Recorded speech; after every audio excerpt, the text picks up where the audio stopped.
కళాశాల ఇస్తున్నారు.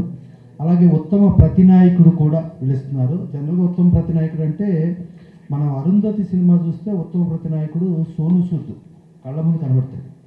అలాగే ఉత్తమ డబ్బింగ్ ఆర్టిస్టులోకి వస్తే మన రవిశంకర్ వదల బొమ్మాళి అనేది ఆ డైలాగ్ లైవ్ చూస్తుంటే అది కనపడుతుంది. ఉత్తమ మాటల రచయితలుగా చూసుకుంటే మన త్రికం శ్రీనివాస్ నువ్వు నాకు నచ్చావు అనేది ఆయన మాటలతోనే ఆ సినిమా హిట్ అయింది. అట్లాంటిది ఇవాళ ఉత్తమ మాటల రచయిత కానీ, ఉత్తమ ప్రతినాయకుడు కానీ, ఉత్తమ డబ్బింగ్ ఆర్టిస్ట్ కానీ మన గద్దర్ ఫిల్మ్ అవార్డ్స్లో లేకపోవటం దురదృష్టం.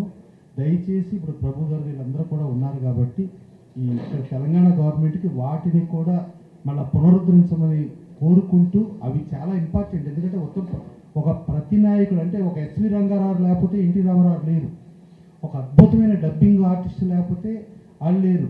అలాగే ఒక ఉత్తమ మాటల రచయిత, మాటలు మనం చూసుకుంటే సముద్రాల జూనియర్ ఆ రోజుల నుంచి ఆ మాటలు మాయాబజార్లు అన్నీ ఇవాళ ఆ మాటల వాటికి చూసుకుంటే చాలా ఇంపార్టెంట్. సో అవి పునరుద్ధరించమని వీళ్ళందరినీ కూడా కోరుతూ ఈ వేదిక నుంచి మీడియా ద్వారా కూడా తెలంగాణ ప్రభుత్వానికి తెలియజేస్తూ ఇప్పుడు పివి శ్రీనివాస్ గారు అబ్బాయి మాట్లాడారు. తొలిసారిగా నంది అవార్డులు అనేటువంటి వ్యవస్థీకరించినప్పుడు కేవలం 5-6 కేటగిరీలకు మాత్రమే అవార్డులు ఉండేవి. ఉత్తమ నటుడు, ఉత్తమ చిత్రం, ఒక ఉత్తమ నటుడు కూడా లేదు. ప్రథమ ఉత్తమ చిత్రం, ద్వితీయ తృతీయ ఉత్తమ చిత్రాలు, మరి కొన్ని అవార్డులు మాత్రమే. పోను ఆ అవార్డుల పరిధి అనేటువంటి 60-70 అవార్డుల దాకా విస్తరించుకుంటూ పోయింది నంది అవార్డుల కమిటీ అనేటువంటిది, FDC అనేటువంటిది.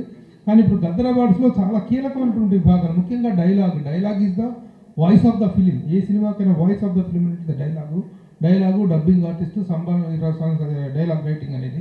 కాబట్టి ఈ కీలకమైన కేటగిరీలను తీసేయటం అనేటువంటిది మరి ఎలా నిర్ణయం తీసుకున్నారో ఈ సూచనలు మాత్రం చాలా గట్టిగా ప్రభుత్వం దృష్టికి, FDC దృష్టికి, ముఖ్యంగా దిల్ రాజు గారి దృష్టికి తీసుకెళ్ళి వాటిని పునరుద్ధరించడం కోసం ప్రయత్నం సిన్సియర్గా చేస్తామని తెలియజేస్తున్నాను. Thank you.